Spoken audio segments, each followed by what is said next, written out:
Acids. Acids are the species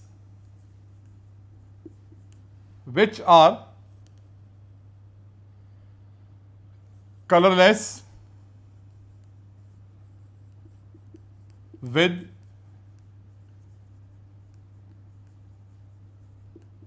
phenolphthalein, which gives hydrogen gas with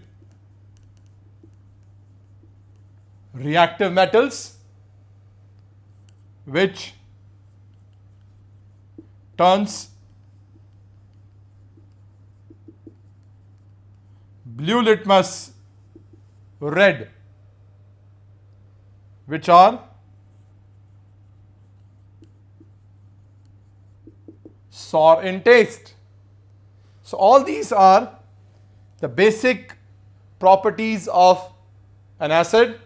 Any substance which shows these properties will be called or can be categorized as an acid. Similarly, the base can be explained as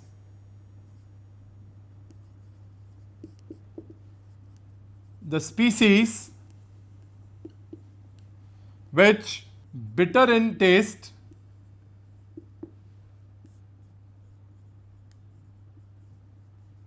soapy in touch,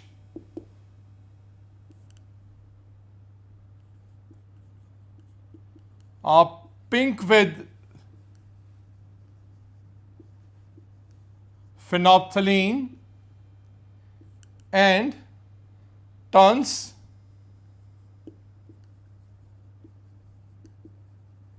red litmus blue are called or can be categorized as bases. So, these two are the basic fundamental properties of an acid or a base. But we have always tried to know the nature of these substances and mainly more about their chemical composition. Therefore, we have always tried to classify them according to their chemical compositions, and in this way we have basically three different types or concepts regarding acids and bases. The first concept is called Arrhenius concept of acids and bases.